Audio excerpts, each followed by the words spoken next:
শুনেছেন এই শব্দটা শুনতে পাবেন। এটা হলো হাদিস শরীফ, এটা হলো আমার নবীর জবানের বাণী। ফাতিমা তো সাইয়্যিদাতু নিসাই আহলিল জান্নাহ। আল্লাহ আমার কলিজার টুকরি ফাতেমাকে জান্নাতি মহিলাদের সরদারিনী করেছে। এই ফাতেমার জীবন চরিত্র আল্লাহর কাছে এত পবিত্র, আমার ফাতেমার সম্মান মাকাম আল্লাহর কাছে এত পবিত্র। অর্থাৎ এমন একজনকে জামাই করতে হবে যেই মানুষটা আল্লাহ এবং রসুলের কাছে প্রিয়। আমার ফাতেমা আল্লাহ রসুলের কাছে যেমন প্রিয়, এর যোগ্য স্বামীটাও যেন হয় আল্লাহ রসুলের কাছে প্রিয়। কার হাতে তুলে দেওয়া যায়? একদিন নবী আমার বসা সামনে দাঁড়িয়ে শেরে খোদা হযরত আলী রাদিয়াল্লাহু আনহু, আল্লাহ নবী বললেন, ও হযরত আলী তুমি বড় খুশনসিব, আমি গোটা মদিনার জমিন তন্ন তন্ন করে খুঁজে দেখেছি আমার ফাতেমাকে কার হাতে তুলে দেব, আমার ফাতেমাকে কার সঙ্গে বিবাহ দেব। ও হযরত আলী আমি রাসূলুল্লাহ আমি দেখেছি আমার ফাতেমার জন্য যোগ্য স্বামী হিসাবে আলীকে ছাড়া আর অন্য কাউকে দেখছি না। এই কথাটা শোনার সাথে সাথে মাথাটা হ্যাট করে নিলেন, একটু লজ্জা পেয়ে গেলেন। নবী আমার বললেন, ও বাবা আলী তুমি বড় খুশনসিব। দুনিয়ার মেয়েরা একটা সাধারণ ছেলেকে বিবাহ করে তারা দুনিয়ার স্ত্রী আর স্বামী সম্পর্ক হয়েছে। আল্লাহ তোমার নসিবকে এত বড় করেছে, জান্নাতি মহিলাদের সরদারিনীর স্বামী হিসাবে কবুল করে নিয়েছে। নবী আমার তার দুনিয়ার জীবনে সুখ শান্তিটা বড় মনে করেননি। মেয়ে যেমন জামাই তেমন। আনা মাদিনাতুল ইলমি ওয়া আলিয়ুন বাবুহা। নবী বলছেন আমি হলাম জ্ঞানের শহর, আর জ্ঞানের দরওয়াজাটা আল্লাহ আমার জামাত আলীকে দিয়েছেন। বলুন না সুবহানাল্লাহ। আমি আলী সম্পদ দেখিনি, চেহারা দেখিনি, মাল দেখিনি, তার ভিতরে দ্বীনদারি আর খোদাভীরুতা, স্বচ্ছতা, সততা দেখেছি। বলুন সুবহানাল্লাহ। বাপ আর মা কি হলো? যোগ্য হয়ে গেল। আল্লাহ উপহার দিচ্ছেন। কি দিচ্ছেন? উপহার দিচ্ছেন। আল হাসান ওয়াল হুসাইনু সাইয়্যিদা শাবাবি আহলিল জান্নাহ। জোরে বলুন সুবহানাল্লাহ। যেমন বাবা আর তেমন মা, আল্লাহ ওই পরিবারের আলো করে যে চাঁদ দুটো পাঠালেন, ওই চাঁদ দুটো হলো জান্নাতি যুবকদের সরদার। জোরে বলবেন না? মার বাবা কি ছিল? টাকা না থাকতে পারে, সম্পদ না থাকতে পারে, যে সম্পদের কারণে দুটো সম্পদ আল্লাহ দিলেন, পৃথিবী বিক্রি করে দিয়ে ওই দুটো সম্পদের দাম হবে না। জান্নাতি যুবকদের সরদারের দাম পৃথিবী বিক্রি করে হবে? এই পৃথিবীতে একজন সাধারণ ইমানদারের দাম পৃথিবীর থেকে বেশি। যদি বলুন সুবহানাল্লাহ। কথা ঠিক না বেঠিক? তাহলে কি দেখেছেন? নবী বোঝাতে চাইলেন, মেসেজ দিলেন, বাপ মা ভালো হতে হবে, দুজনের ভিতরে স্বচ্ছতার পবিত্রতা থাকতে হবে, প্রকৃত মানুষ হতে হবে, খোদাভীরু হতে হবে। বাবা মার জীবনে যদি পবিত্রতা জিনিস থাকে, তাদের সন্তানে আল্লাহ যে সন্তানগুলো দেয় তাদের পরিবারে, ওই সন্তানগুলো জীবনটাও পবিত্র হয়। জোরে বলুন। এবারে যদি আপনার মেয়ের সুখ শান্তি চান, নবী আরেকটা দরজা খুলে দিলেন। একদিকে আমার জামাই আলীকে দেখো, অপরদিকে আমার জামাই জিন্নুরাইন উসমান গনি হুজুরকে দেখো। যদি মনে হয় না তার জীবনটা পবিত্র, যদি মনে হয় আমার জামাইয়ের জীবনটা পবিত্র এবং টাকাও আছে, আলহামদুলিল্লাহ। একটা মেয়েকে বিবাহ দিলেন উসমান গনি রাদিয়াল্লাহু আনহুর সঙ্গে, মক্কা মদিনার শ্রেষ্ঠ ধনী। ঠিক বলছি না ভুল বলছি? মক্কা মদিনার শ্রেষ্ঠ ধনী। ওই মেয়েটার ইন্তেকালের পরে নবী আমার ডাকলেন, উসমান লাব্বাইকা রাসূলুল্লাহ, আমি আপনাকে অনেক ভালোবাসি। আল্লাহ নবী বলছেন আমার একটা মেয়েকে বিবাহ দিলাম, মেয়েটা আল্লাহর ডাকে সাড়া দিয়ে দুনিয়া থেকে চলে গেলেন। আমার মনটা চাইছে উসমান আমার আরেকটা মেয়ে আছে, ওটাকে আপনি বিবাহ করেন। লাব্বাইকা রাসূলুল্লাহ, আপনি বলেছেন ওটা আমি ফেরত দিতে পারবো না। বলুন সুবহানাল্লাহ। পৃথিবীর মানুষকে মেসেজ দিলেন, যদি তার ভিতরে পবিত্রতা থাকে অর্থ দেখে দাও, অসুবিধা নেই। আর যদি পবিত্রতা না থাকে, প্রয়োজনে তার জীবনে গরিবী জীবনও যদি হয়, জীবনে স্বচ্ছতা দেখে দাও। দুনিয়ায় যে সম্পদ তারা আল্লাহর পক্ষ থেকে পাবে, ওই সম্পদ দুনিয়ার মূল্য কিছু না। কথা কি বুঝতে পেরেছেন? নেক্সট সন্তানের থেকে দামি কি জমি? একটু হাঁকো দেন না। আজ উপরে উপরে সোনা আর মন থেকে গভীরে গভীরে শোনা, দুটোর মধ্যে পার্থক্য আছে না নেই? আছে না? বিশ্বাস করুন, আমি বক্তা হতে গেলে যে যোগ্যতা, তাকওয়া, পড়াশোনা, গবেষণা লাগে, সেদিক থেকে আমার ভিতরে মাইনাস পয়েন্ট। এখানে আমি বসেছি, আমার দায়বদ্ধতা আছে। আমি যখনই কথা বলি আপনাদের খুশি করার জন্য, মন জয় করার জন্য কথা বলছি না। এখানে আমি দায়িত্ব পালন করতে বসেছি। মন জয় করা সহজ, হক আদায় করা কঠিন। আমার মতোই নগণ্য কখনো কোনো 18 দিন, 20 দিন, 22 দিনে, এক মাসে 22 দিনে 18 দিন বিমান সফর করি আকাশপথে। আল্লাহর কোরআনের বরকত। আমি জানি আমি বক্তা হতে গেলে যে যোগ্যতা লাগে আমি অনেক পিছিয়ে, কিন্তু এখন আমার মনে ভয় হয় মানুষকে কি দিলাম। বিভিন্ন প্রান্তরে, বিভিন্ন স্টেটে, রাজ্যে ঘুরে ঘুরে দেখেছি আজকে মানুষ ভালো জিনিস নিতে চায় না। মানুষের মেজাজ এমন হয়ে গেছে, ভালো জিনিস আর ভালো লাগে না। মানুষ শুনে অভ্যস্ত হয়েছে, বুঝে অভ্যস্ত হয়নি। সব অজে মাথার দিক থেকে উপর থেকে যায়, কানের ভিতর আর মনের ভিতরে খুব একটা যায় না। এই জন্য আমরা 2 লাখ 4 লাখ টাকা খরচা করে গ্রামে একটা বাৎসরিক জলসা দেই, হিসাব মেলাতে পারি না কি পেলাম। জলসা শুনে শুনে বুড়ো হয়ে গেলাম, বয়স হয়ে গেল, কবরে যাওয়ার মতো হয়ে গেলাম, এখনো নামাজি হতে পারলাম না। কি রাগ করছেন নাকি? এখন জীবনটাকে শোধরাতে পারলাম না। চেহারা চকচক হলে কি হবে, ভিতরটা জঘন্য। আমি আপনাদের বলছি না, রাগ করেন না বাবাজিরা, এগুলো আমি সমাজের বাস্তবতা তুলে ধরছি। কথা অসুবিধা হচ্ছে নাকি? এই জন্য একটা পরিবারের গার্জেন, বাবা মার ভিতরে যদি স্বচ্ছতা, পবিত্রতা, খোদাভীরুতা থাকে, দিনদারিতা থাকে, আল্লাহ তাদের পরিবারে সন্তানটাকে দেন নেক সন্তান। ওই নেক সন্তানের থেকে দামি দুনিয়ার সম্পদ নয়। নবী এই জন্য পৃথিবীর মানুষকে বোঝালেন, বাপ মা যদি ভালো হয় সন্তান ভালো হবে। হযরত ফাতেমা রাদিয়াল্লাহু আনহার মার নাম কি জানেন? হযরত ফাতেমা রাদিয়াল্লাহু আনহার মায়ের নাম জানেন? কি বলেন তো? আম্মাজান খাদিজাতুল কুবরা রাদিয়াল্লাহু আনহা, খাদিজা তাহেরা, আল্লাহর আসমানের নিচে জমিনের উপরে শ্রেষ্ঠ মা। আল্লাহ পাক যাকে সালাম পাঠিয়েছিলেন, মা ছিলেন আসমানের নিচে জমিনের উপরে শ্রেষ্ঠ মা। আর আম্মাজান খাদিজাতুল কুবরার গর্ভে আল্লাহ বাচ্চা দিলেন জান্নাতি মহিলাদের সরদারিনী। বাবা হলো আল্লাহ শিশু জগতের মধ্যে শ্রেষ্ঠ, আর মা হলো আসমানের নিচে জমিনের উপরে শ্রেষ্ঠ। আল্লাহ উপহার দিলেন জান্নাতি মহিলাদের সরদারিনী। ওই মহিলাটা সন্তান হিসেবে আল্লাহ পাঠাল উপহার, ওটাও শ্রেষ্ঠ। জোরে বলুন সুবহানাল্লাহ। আমাদের কি এখন সব আপডেট। এখন শরিয়াতের দৃষ্টিকোণ থেকে বিবাহ শুদ্ধ হয়নি, সেখানে ছেলে আর মেয়ে বেরিয়ে যাচ্ছে, দুই পক্ষের সাপোর্ট। বিবাহের আগে আমাদের সন্তান বাবা আর মা হবে, তাদের জীবনে জেনার মতো একটা কর্ম হয়ে যাচ্ছে। ফিজিক্যাল সম্পর্ক একটা জেনা, চোখের দেখা একটা জেনা, অন্তরের পরিকল্পনা একটা অন্তরের জেনা। অর্থাৎ যেখানে আমাদের যা জঘন্য পরিবেশ হচ্ছে, আমাদের সন্তানরা একটা পবিত্র সম্পর্কে স্বামী স্ত্রী আবদ্ধ হওয়ার আগে দুই পক্ষের গার্জেন আমরা ঢেলা দিয়ে দেই। এখন সব প্রেম ভালোবাসা, তার উপরে বিবাহের আগে আবার একজন আরেকজনকে নিয়ে পরীক্ষা দিতে নিয়ে যাচ্ছে। ঠিক বলছি না ভুল বলছি? এখানে আমরা এত আপডেট হয়ে গেছি, মাঝে মাঝে আমাদের ঘরের সন্তানরা, মেয়েরা, তারা একটা যুবক ছেলেকে ঘরে এনে বলে এটা আমার বেস্ট ফ্রেন্ড। কে কথা রাগ করছেন নাকি? আমরা তাদেরকে ঢেলা দিচ্ছি। আমরা গার্জেনরা যদি দায়িত্ববান হতাম, আমাদের সন্তানদের জীবনের অপবিত্রতা ছুঁতে পারতো না। আমরা দায়িত্বহীনতার ফল, আমরা তাদের দায়িত্ব পালনে ব্যর্থ হয়েছি। তারা তাদের মনটা চেয়েছে যৌবন জীবনে, তারা একটা নোংরা রাস্তা বেছে নিয়েছে। কথা ঠিক বলছি না ভুল বলছি? রাগ করছেন মনে হয়?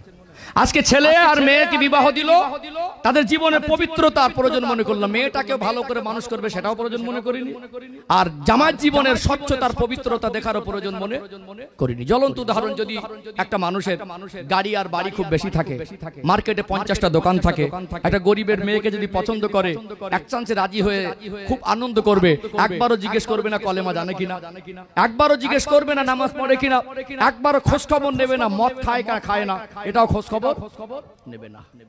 আজকে গাড়ি আর বাড়ি দেখে মেয়েটাকে দিল, ওই মেয়েটা শ্বশুর বাড়ি যাওয়ার পরে দেখছে ছেলেটা রাত 10টা 11টা 12টা মদ পান করে বাড়ি ফেরে, শরীরে তখনও মদের আসারাত যায় না। তখন যদি স্বামী স্ত্রী ফিজিক্যাল সম্পর্কে লিপ্ত হয়, মদের মতো নোংরা একটা জিনিস খাদ্য শরীরের আসারাত অবস্থায়, তাদের পরিবারের নেক্সট সন্তান আসবে? আসবে আগের দিনে মানুষের গরিবের ঘরে তালপাতা ছাউনির নিচে সন্তান জন্ম দিয়েছে আমানতদার। কিদার? আমানতদার। কথা ঠিক বলছি না ভুল বলছি? তাদের পোশাক ছিল এত উন্নত মানের না, তারা যে পোশাক পরে আত্মীয়র বাড়ি যেত, আমরা সেই পোশাকটা বাড়ি পরিনি। সেনা জামা সুই সুতো দিয়ে সেলাই করেছে, মেশিনে না। ওটা বোঝা যাচ্ছে সুই সুতো দিয়ে ফেটে গেছে তাই সেলাই করা, লুঙ্গিটা সেলাই করা, চটিটা সেলাই করা, তালি দেওয়া, ওটা পরে গেছে। আমরা একটুখানি ঘেরে গেলে বাদ দাও। কথা ঠিক না বেটি? তাদের জামা কাপড় পোশাকের স্বচ্ছতা না থাকলে তাদের চরিত্রের ভিতরে, চিন্তা চেতনার ভিতরে, চালচলনের ভিতরে, তাদের মনুষ্যত্বটার ভিতরে পবিত্রতা জিনিসটা ছিল কি ছিল না? ছিল না? রাগ করছেন নাকি? তাহলে আমাদের বাবা মাকে ভালো হতে হবে। কি হতে হবে? বাবা মাকে ভালো হতে হবে। যতক্ষণ না আমাদের জীবনের পবিত্রতা অর্জন করব, ততক্ষণ না আমাদের সন্তানের জীবনের পবিত্রতা সহজে আসতে পারে না।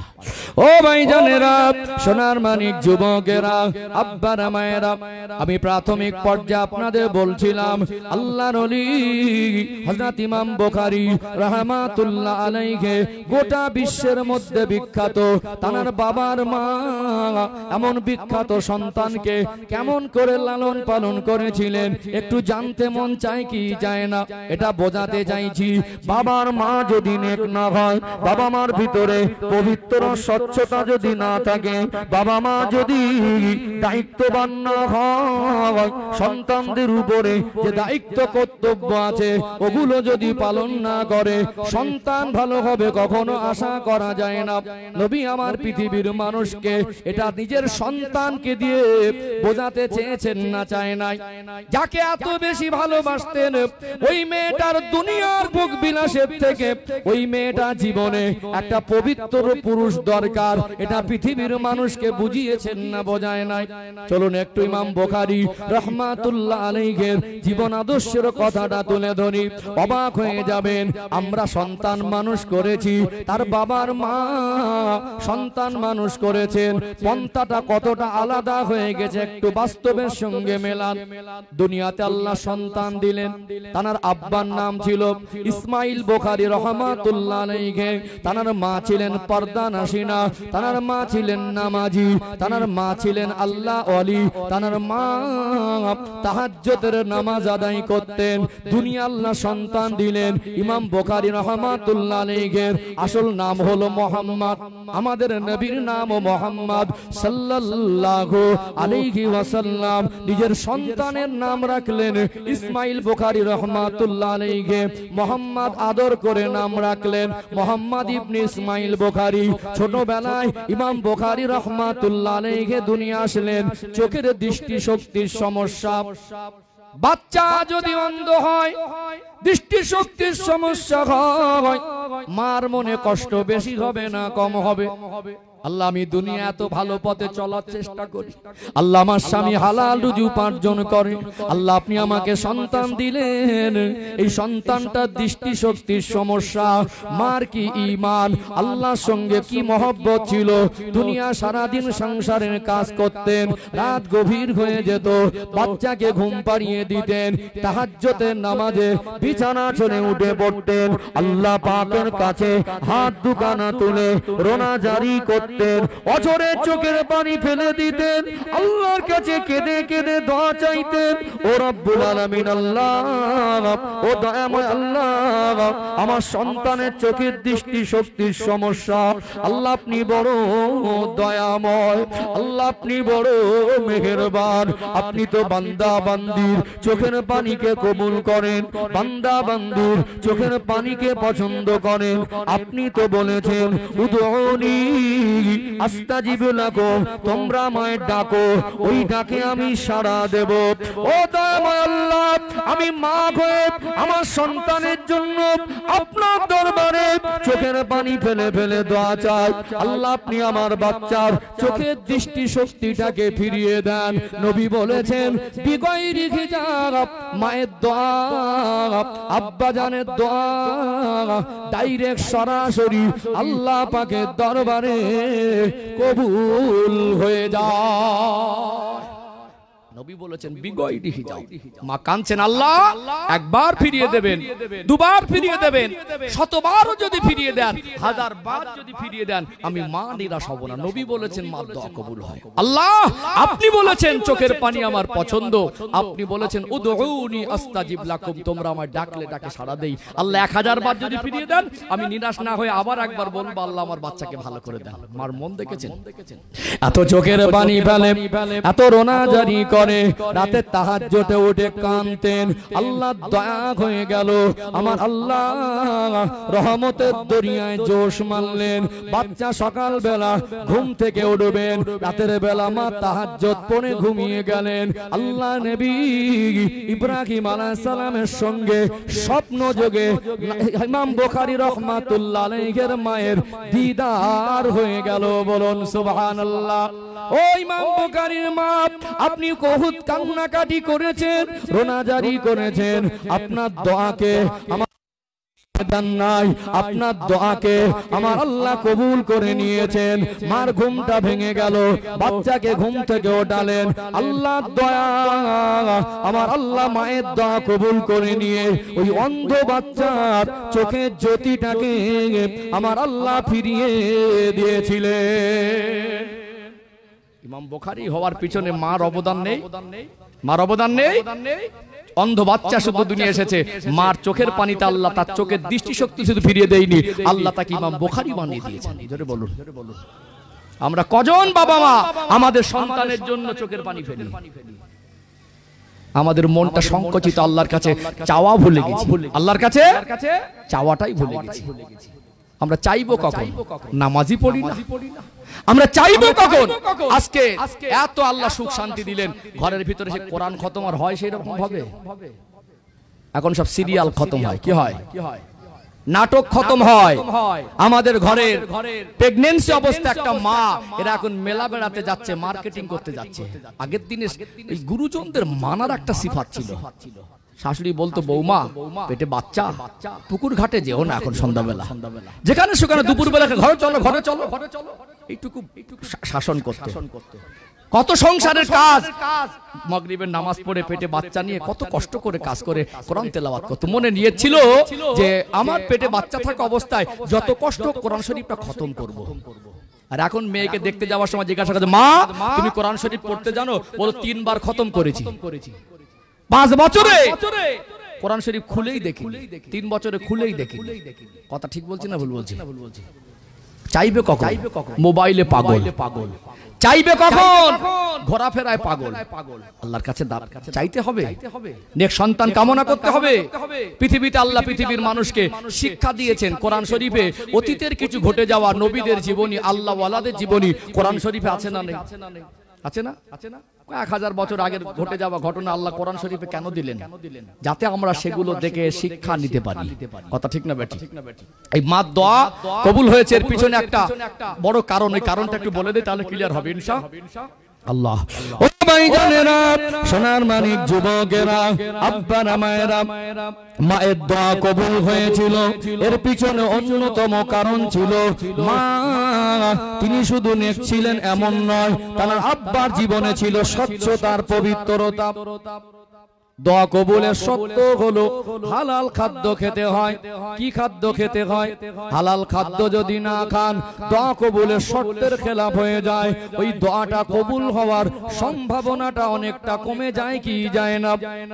দোয়া কবুলের শর্ত হালাল খাদ্য খেতে হয়, অর্থাৎ তার মায়ের দোয়া কবুল হওয়ার পিছনে তার বাপের ইনকাম অফ সোর্স, অর্থ উপার্জনের রাস্তাটা অত্যন্ত স্বচ্ছ ছিল। একটু আপনাদের মনে করিয়ে দেই, তার আব্বা ছিলেন হযরত ইসমাইল বুখারী রাহমাতুল্লাহ আলাইহি, বড় দিনদার মানুষ, বড় পরহেজগার মানুষ। ইন্তেকালের সময় হয়ে গেল, অসুস্থ হয়ে গেলেন, বিছানা শয্যা হয়ে গেলেন। ওই সময় তার আব্বার প্রতিবেশী আত্মীয় গ্রামবাসী, তার ভক্ত মুহিব্বিনরা আল্লাহর ওলি ইসমাইল বুখারী রাহমাতুল্লাহ আলাইহিকে দেখতে আসলেন। আমাদের নিকটস্থ মানুষ অসুস্থ হলে কি করি, চলো দেখে আসি। যখন কোন মানুষ মুমূর্ষ অবস্থায় থাকে, শরিয়াত বলছে ওই মুমূর্ষ অবস্থায় থাকা ব্যক্তির কাছে বিরক্তি করা যাবে না, তার সামনে চিৎকার করে কান্নাকাটি করা যাবে না, বরং তাকে কলেমা শরীফের তালকিন দাও। কি দাও? কলেমা শরীফের তালকিন দাও। তালকিনের অর্থ প্রেসার ক্রিয়েট করে চাপাচাপি করে কলেমা পড়াবে এমন নয়। তালকিনের অর্থ হলো তাকে কলেমা শরীফটা শোনাতে হবে। কেন কলেমা শরীফ শোনাতে হবে একটু আপনাদেরকে ব্যাখ্যা দিলে সহজে বুঝে আসবে। আমার আল্লাহ কোরআনুল কারীমে বলছেন, ফাইজা জানুহুম লা ইস্তাখিরুনা সাআতাও ওয়া লা ইস্তাকদিমুন। বান্দা বান্দি ইন্তেকালের যখন সময় হয়ে যাবে, সামান্য যাররা টাইম আগে পিছে করা হবে না। কার কখন কোন হালাতে কোন মুহূর্তে ইন্তেকাল হবে এটা আমার আল্লাহ পৃথিবীর কাউকে জানান না। জানাই কি? আমরা এই মানুষটাকে মুমূর্ষ অবস্থায় দেখছি। ওই মানুষটা কতক্ষণ দুনিয়া থাকবে, 1 সেকেন্ড না, 1 ঘন্টা না, আরো 100 বছর, এইটুকু বলার ক্ষমতা আমাদের কারোর নেই। এমন হালাত হতে পারে হয়তোবা তার জীবনে 3 বা 4 সেকেন্ড সময় আছে, বোঝানোর জন্য বলছি, হতে পারে না? ওই সময় তাকে তার যা অবস্থা, শেষ মুহূর্তে তার শরীরে বাক শক্তি, কথা বলার শক্তিটা হারিয়ে গেছে, হয় না এরকম? আমরা তাকে জোর করে কলেমা পড়াতে চাইলে ও কি পড়তে পারবে? এই জন্য কলেমা পড়ানো নয়, তাকে শোনাতে হবে। মুখ থেকে উচ্চারণ যদি নাও হয়, অন্তরে যদি কলেমাটাকে সমর্থন করে, ওটাও কলেমা পড়ার মধ্যে শামিল হয়ে যায়। ধরে বলুন সুবহানাল্লাহ। এমন অবস্থা, এমন কষ্ট যেখানে শয়তান ধোঁকা দিচ্ছে মৌতের সময় ঈমান হারা করে দেওয়ার জন্য, সেই সময় তার কাছে বিরক্তি না করে, তার কাছে কান্নাকাটি চিৎকার না করে, বাবা অসুস্থ, মা অসুস্থ, সন্তান অসুস্থ, স্বামী স্ত্রী অসুস্থ, ছেড়ে যাবার মুহূর্তে, দুনিয়া ছাড়ার মুহূর্তে আমাদের কষ্ট হয়, এটা স্বাভাবিক, মায়ের জিনিস। কিন্তু আমাদের কি হয়, এতদিন বাবা মাকে খেদমত করিনি, বাবা মার সেবা করিনি, বাবা মা যখন খেতে পারতো তখন রসগোল্লার ফল ফুল টেনে দেইনি। এইবারে বাবা অসুস্থ, চতুর্দিক থেকে ছেলে মেয়ে, হরলিক্স, দামি দামি প্রোটিন জাতীয় খাবার, রসগোল্লা, এইবারে মাথার ধারে সড়ক হচ্ছে, খাও। কি হচ্ছে না? হয় না? বেঁচে ছিল যতদিন আর চোখে দেখতো, সোজা চোখে না, আর চোখে দেখে বেরিয়ে যেত। এখন মন ডাকতে এসে বাবা আর মা খাও। কিছু কিছু মেয়ে ছেলেগুলো রাতের বেলা বাবা অসুস্থ, লাইন ধরে পানি দেয়, মনে মনে করে 2-1 আবার বলে আমার হাতের পানি খেয়ে আব্বা মরেছে। কথা মনে বুঝতে পারছেন না? আমার হাতের পানি খেয়ে তাকে পানি খাওয়াতে ব্যস্ত। অবশ্যই তাকে আল্লাহ যদি হায়াত দেওয়া, সুস্থ থাকে, তার জন্য উপযুক্ত যে খাবার দরকার সেই রকম খাবার তাকে ধীরে সুস্থে খাওয়াতে হবে, না খাইয়ে তো রাখা যায় না।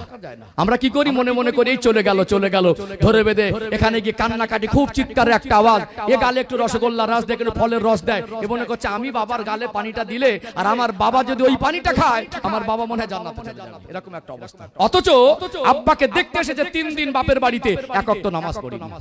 আব্বাকে দেখতে এসেছে, আব্বার প্রতি এত যদি দরদ থাকে, আব্বার কাছে চিৎকার করে না কেঁদে তাহাজ্জুদের নামাজে দাঁড়িয়ে আল্লাহর কাছে কাঁদো, আল্লাহ আমার আব্বার যদি হায়াত থাকে তো হায়াতটা সুস্থ করে আল্লাহ আপনি আবার আমাদের কাছে ফিরিয়ে দেন, আর আব্বার হায়াত ফুরিয়ে গেলে আমরা ধরে রাখতে পারবো না, আল্লাহ আপনি সম্মান ইজ্জতের সঙ্গে ঈমানি হালাতে মউত দেন। এইভাবে চোখের পানি তাহাজ্জুদে ফেলা দরকার ছিল না? আমরা সেই তাহাজ্জুদে পানি না ফেলে 1 ওয়াক্ত নামাজও পড়ি না, বরং আব্বার কাছে গিয়ে সব ভিড় করে, মায়ের কাছে গিয়ে ভিড় করে, এইবার এতদিন খাবার মতো ছিল তখন দেইনি, এখন গালে ঠাসছি। শরীয়ত বলছে বিরক্তি করা যাবে না। মুমূর্ষ অবস্থায় তার কাছে এই রকম বিরক্তি উচিত না, তাকে কষ্ট দেওয়া হয়। তার শেষ মুহূর্তে তার জন্য যে ভালাই কামনা দরকার, তাকে কলেমা শরীফের তালকিন দেওয়া। এই তালকিনটা দেবে কে? ছেলে তো পেশাব করে পানি নেই, এই তালকিনটা দেবে কে? ছেলে তো সবে সিগারেট খেয়ে বেরিয়েছে, এই তালকিনটা দেবে কে?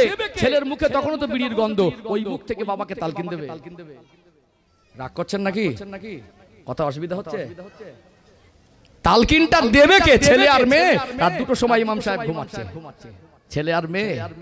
অনেক আমাদের ছেলেরা আছে এখন পেশাব করে পানি নেয় না, উজু করবে, উজু 1 বদনা পানি দেবেন, উজু করতে পারবে না।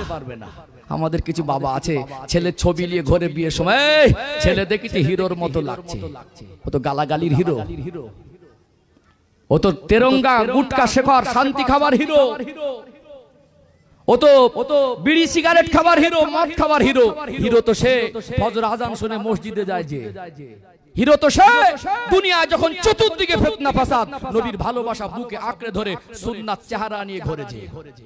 হিরো তো সে দুনিয়া তার বিরুদ্ধে চলে গেলে আল্লাহ রাসূলকে অসন্তুষ্ট করে না। কথা ঠিক না বেটি? মাল দরকার, ছেলে দেখেছিস হিরোর মতো লাগছে, এমন এক হিরো তৈরি করলেন মরণের সময় আপনার কি কলেমাটা শোনাবে এইটুকু তার যোগ্যতা নেই। রাগ করছেন নাকি? কষ্ট পাচ্ছেন? এমন এক হিরো তৈরি করলেন, বিয়ের আগে বলছিলেন আমার ছেলে হিরো, ওই হিরো আপনাকে মৌতের বিছানায় কলেমাটুকু পড়াতে পারবে না, ওরও জীব ঘরে না। সবরেস্তানির মাহফিলে অসুবিধা হচ্ছে নাকি বাবাজি? আমি সচেতন করছি, এগুলো সমাজে ঘটে। আমরা জীবনে কি করলাম?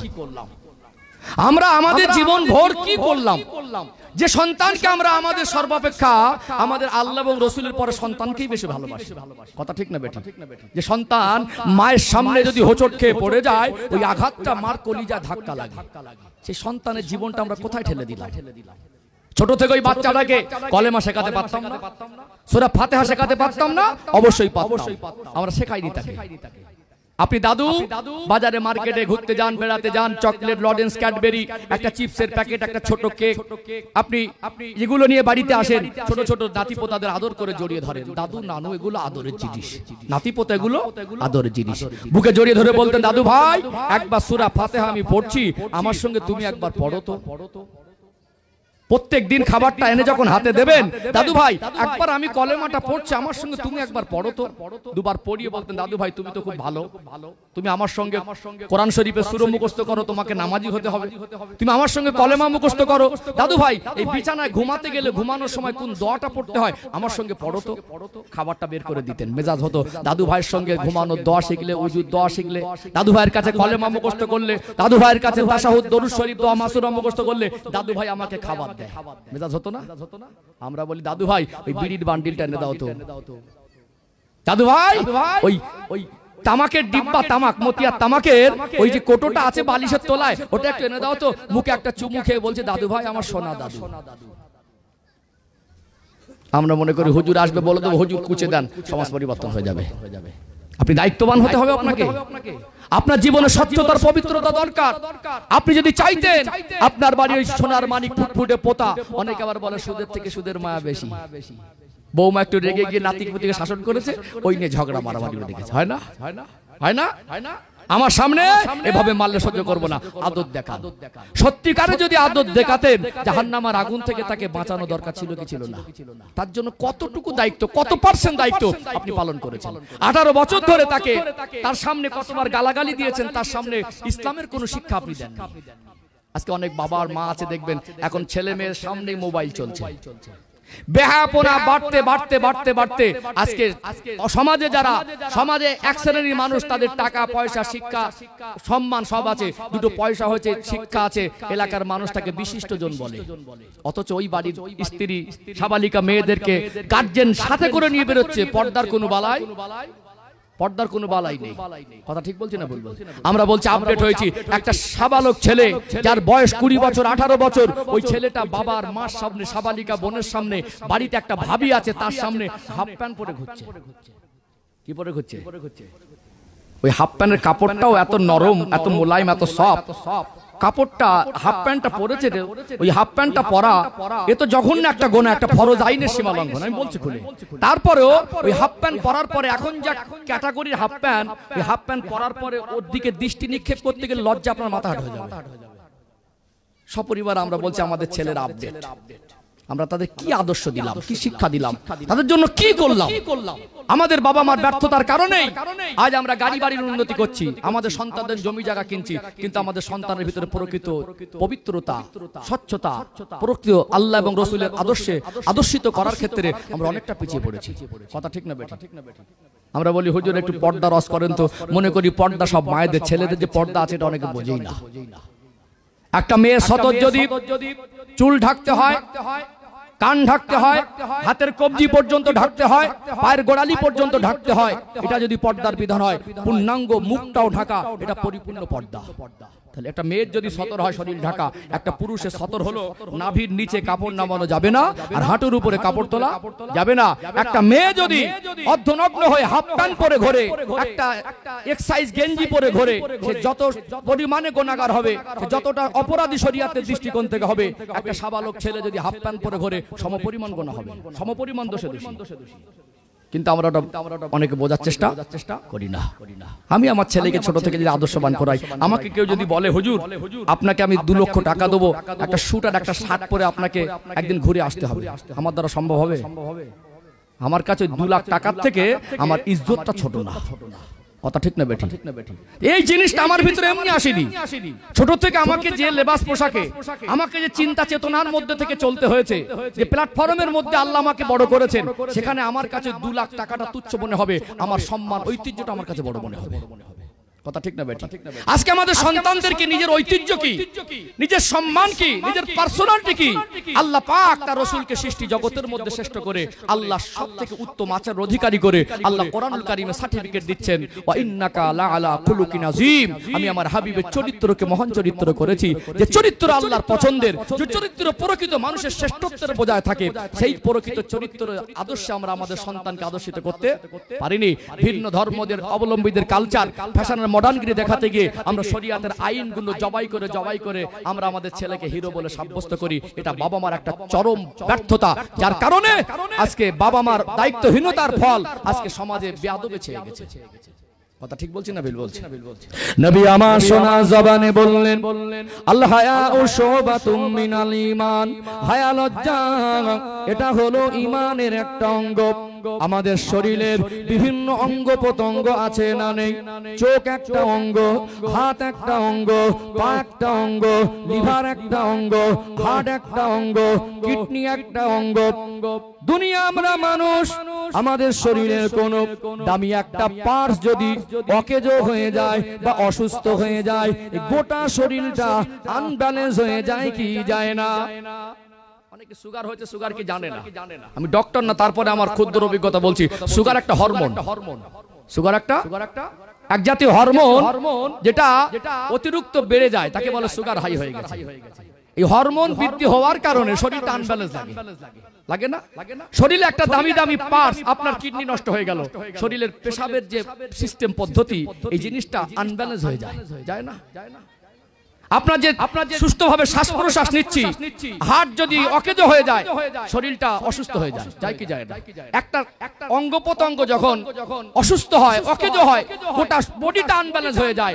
আল্লাহ পাক যে ঈমান নামক সম্পদ আমাদের দিয়েছেন, ঈমানের এক একটা অঙ্গ আমরা এক এক করে অকেজো করে আমাদের ঈমানটা এতটা অসুস্থ দুর্বল হয়ে গেছে, ঈমানটা এতটা দুর্বলের জায়গায় নিয়ে গেছি। এই ঈমান দ্বারা আমাদেরকে ভালো আর মন্দ বিবেচনা করার পর্যায়ে আমরা রাখি। যে ভালো জিনিস ভালো লাগবে আর খারাপ জিনিস খারাপ লাগবে, ঈমান আনব্যালেন্স হওয়ার কারণে এই জিনিসটা আমরা ডিসাইড করতে পারছি না। ঈমান দুর্বলতার কারণে আমাদের খারাপ জিনিস ভালো লাগে আর ভালো জিনিস খারাপ লাগে। কথা ঠিক না বেঠিক? ডাক করছেন নাকি? কথাগুলো বাস্তব বলছে না বাস্তব বলছে? ভাববেন, এগুলো আমাদের গার্জিয়ানকে, বাবা মাকে সচেতন হতে হবে। আমার জীবনে আদর্শ যদি ভালো না হয়, আমার জীবনে যদি স্বচ্ছতার পবিত্রতা না থাকে, আমি আমার সন্তানদের দায়িত্ব পালন যদি না করি, আমার সন্তানকে গার্ড যদি না দেই, আমাদের ভিতরে বাবা মার ভিতরে এডুকেশন শিক্ষা যদি না থাকে, তার সন্তান ভালো হবে কখনো আশা করা যায় না। নবী তো মেসেজ দিলেন, আর আমার ফাতেমাকে দেখো, যার সঙ্গে আমি দেখা করেই যেতাম, আর এসে আগে তার সঙ্গে দেখা করতাম, আমি তার জীবনের বিল্ডিং বালাখানা অর্থ সম্পদের দিকে ঠেলে দেবো এটা দেখিনি। তার জীবনে একটা স্বচ্ছ পবিত্র পুরুষ আসুক, তার উপযুক্ত স্বামী আসুক, আল্লাহ ওই পরিবারে যে সন্তান দেবে, ওই সন্তানের জীবনে এত স্বচ্ছ আর পবিত্রতা থাকবে, এমন নেক সন্তান আল্লাহ পুরস্কার দেবে যেটা দুনিয়ার সম্পদের তুলনায় অনেক বেশি। তার কাছে দুনিয়ার সম্পদ কিছু না, বরং দুনিয়াটাই কিছু না। কথা ঠিক না বেঠিক? আপনি বাবা, আপনি মদ খেয়ে রাস্তার ধারে কুকুরের মতো পড়ে থাকেন। আপনার যদি এই আখলাকা চরিত্র চিন্তা চেতনা হয়, আপনি আপনার সন্তানকে ভালো মানুষ করবেন কোন চিন্তা দিয়ে? আপনি বাবা, আল্লাহ আপনাকে অগাধ সম্পদ দিয়েছে, 10 বছর বসে খেলে ফুরাবে না। এখন আপনি পাক্কা ঘুষখোর, আপনার অর্থ আছে, অর্থের ভিতরে স্বচ্ছতার পবিত্রতা নেই, বরং ডাল ভাত খেয়ে তালপাতার ছাউনির নিচে ভ্যান চালিয়ে রোজগার করে খাওয়া মানুষ, ওই ঘুষখোরের থেকে, কোটিপতির থেকে আল্লাহর কাছে এই ভ্যান চালকটার প্রিয় অনেক বেশি হয়। জোরে বলুন সুবহানাল্লাহ। তাহলে আমাদের জীবনের পবিত্র দরকার আছে না? আল্লাহ এই জন্য বলছেন, ইয়া আইয়ুহাল্লাযীনা আমানু উ আনফুসাকুম ওয়া আহলিকুম নারা, বিশ্বাসী বান্দা বান্দীরা জাহান্নামের আগুন থেকে নিজে বাঁচো এবং আহল পরিবার বর্গকে বাঁচাও। আগে আমাকে আপনাকে ভালো হতে হবে। কাকে? আগে নিজে ভালো হতে হবে। মাঝে মাঝে একটা উদাহরণ দিই আমি। আমরা মাঝে মাঝে নৌকা পথে যখন সফর করি, ওই নৌকা বা বোট যেগুলো কিস্তি বলে, এগুলো আমরা সফর করছি, আমাদের বাঙালিয়ানা পরিবেশে সাঁতার কাটানো শেখা দেওয়া হয়, কারণ চতুর্দিকে পানির পরিবেশ। ভিন্ন ভিন্ন রাষ্ট্রে সেসব এলাকায় এত পানি নেই, এত পুকুর নেই, আর সাঁতার কাটা শেখারও প্রয়োজন মনে করে না। এখন সব আপডেট হয়ে গিয়ে সুইমিং পুল করছে, যেটা তাদের মনে দুনিয়ার মনের খোরাক পূরণ করার জন্য। কিন্তু আমরা কি হয়, আমাদের বাচ্চার আত্মরক্ষার জন্য ছোট বাচ্চাটা কখন বাবা মার চোখের ফাঁক থেকে একটু বেকায়দা হয়ে গেলে, একটু অসতর্কতার কারণে পানিতে ডুবে অনেক ছোট বাচ্চার প্রাণ চলে যায় না? এই ভয়ে আমরা ছোট থেকে তাদেরকে সাঁতার কাটায় প্র্যাকটিস করাই। যারা সাঁতার কাটায় দক্ষতা অর্জন করেছে, একটা ছোট বাচ্চাকে পানির মধ্যে সে নিজেও কিছুক্ষণ আত্মরক্ষা করে তাকে কিছুটা সাপোর্ট দিয়ে রাখতে পারবে না? আপনার বাচ্চাকে কোলে নিয়ে আপনি একটু দূরে চলে গেলেন, আপনি হয়তো পা পাচ্ছেন না, কিন্তু আপনি ওই অবস্থায় অন্তত বাচ্চাকে কিছুক্ষণ সাপোর্ট দিতে পারবেন। একটা নৌকা যাচ্ছেন, নদীটা কোনো দুর্যোগের কারণে কবলে পড়ে যদি মাছ দরিয়ায় ডুবে, ছেলেগুলো দেখতে যদি না পারি, আমার কথা, চিন্তা, চেতনা, চাল চলন, বক্তব্য উপস্থাপনের মাধ্যম থেকে ইসলামের জন্য যারা ক্ষতি না হয়। এখানে ভাষা ভঙ্গি খারাপ করলে এই আশারাতটা অন্য ধর্মাবলম্বীদের ভিতর খারাপ হবে। এরা ধর্ম প্রচারক কি করে হয়? এরা ইসলাম প্রচারক কি করে হয়? যাদের ভিতরে ডিসিপ্লিনের আদর্শ বলে কিছু নেই, এ মানুষকে কি করে আদর্শের কথা বলবে? কিন্তু আমরা তো বুঝি না। আমরা তো এইটুকু বোধটুকু আমাদের ভিতর থেকে আস্তে আস্তে মুছে যাচ্ছে। সম্মানিত ভাইরা, এখানে আমরা আমাদের সন্তানদেরকে গালাগালি দিয়ে অভ্যস্ত করি, শুনে মনে হয় মাটির তলায় পুঁতে গেছি। একটা সময় যেটা আপনি আপনার বাচ্চাকে দিয়েছিলেন, বড় হয়ে একটা বাচ্চা তখন বাবা মার উপর ওইটাই উল্টো প্রয়োগ করে। তার কাছে আপনি দিয়েছিলেন, একটা সময় ফেরত দিচ্ছে, এটা আপনি না। কিছু জঘন্য ছেলেপুলে আছে না, আব্বা আমাকে গালি দিচ্ছে না, দেয় না? একটা সন্তানের বাবার ক্ষমতা আছে মাকে এই মা বলে রাজ করবে। একটা সন্তানের ক্ষমতা হয় বাবার উপরে চোখ রাঙিয়ে কথা বলবে। আমার বাবা যদি আমাকে ভুল বুঝো, আমাকে মেরে যদি জমিনে শুইও দেয়, পুঁতেও দেয়, আমি আমার বাবার উপরে আঙুল তুলতে পারবো? পারবো? আমার এই বিবেকটা আমাকে বাধা দেবে না, আমার বাবা। কিন্তু আমাদের সন্তানগুলো অনায়াসে বাবাকে ধমক দেখায়, অনায়াসে বাবাকে গালি দেয়, মাকে গালি দেয়, মার সঙ্গে নোংরা আচরণ করে। এটা আমাদের দায়িত্বহীনতার ফল। আল্লাহ আমাদের বোঝার তৌফিক দান করেন, বলেন আল্লাহুম্মা আমিন। অসুবিধা হচ্ছে নাকি? তাকবীর দান তো নারী তাকবীর। আলহামদুলিল্লাহ, এটা হুগলি জেলার একটা ঐতিহ্য। হুগলি জেলায় এরকম মাগরিবের পরে সবরেসানির মাহফিল হলেও মানুষ এসে বসে। হুগলি জেলা একটা শান্তিপ্রিয় জেলা। এই জেলা একটা আল্লাহর ওলিদের রুহানি দোয়া আছে। এই জেলা একটা বরকতি জেলা। কাবুল থেকে, কান্দান থেকে, তখন তো অখণ্ড ভারত ছিল, পাকিস্তান বাংলাদেশ ভাগ হয়নি, দূর দূরান্ত থেকে মানুষ গোনার বোঝা মাথায় নিয়ে হুগলি জেলার ফুরফুরা শরীফ এসে আল্লাহর ওলি হয়ে ঘরে ফিরেছে। বলুন না সুবহানাল্লাহ। আজকে যতই দলমত হোক, দাদা হুজুর কেবলাকে খারাপ বলে দেখেছেন? যতই বড় পণ্ডিত হোক আর আলেম হোক, দাদা হুজুর কেবলাকে খারাপ বলে? সবাই বলে দাদা হুজুর ভালো। কি বলে? দাদা হুজুর ভালো। আপনারা সৌভাগ্যবান, হুগলি জেলারই মানুষ। এখানে আমরা আল্লাহর ওলিদের ছায়ার নিচে বড় হচ্ছি, আমরা আল্লাহর ওলিদের ছায়ার নিচে বসবাস করছি। তারা আমাদের আশপাশেই আছে, কিন্তু আমরা তাদের ছায়ার নিচের মানুষে আমাদের জীবনের স্বচ্ছতা দরকার আছে না নেই? আছে না? এই জন্য জাস্ট একটু সচেতন করা, সতর্ক করা, সমাজের বাস্তবতাকে তুলে ধরে মানুষকে একটু উদ্বুদ্ধ উৎসাহিত করা, যাতে আমাদের চেতনাটা একটু জাগ্রত হয়, যাতে আমরা আল্লাহ সন্তুষ্টি জীবন নিয়ে আমাদের একটা উপযুক্ত সন্তান আমরা দুনিয়া রেখে যেতে পারি। আমি যদি অন্য পর্বে আলোচনা যায়, অনেক গুরুত্বপূর্ণ কথা আছে ইসলামের তাৎপর্য, গুরুত্ব, মহত্ব, যেগুলোর ওয়েট পৃথিবীর অর্থ দিয়েও সেগুলো মাপা যাবে না। জাস্ট আমি ইমাম বুখারী হুজুরের কথা বলছিলাম না, আমি ইমাম বুখারী হুজুর আব্বার কথাটা একটু ক্লিয়ার করি, আর একটু ভালো হবে ইনশাআল্লাহ।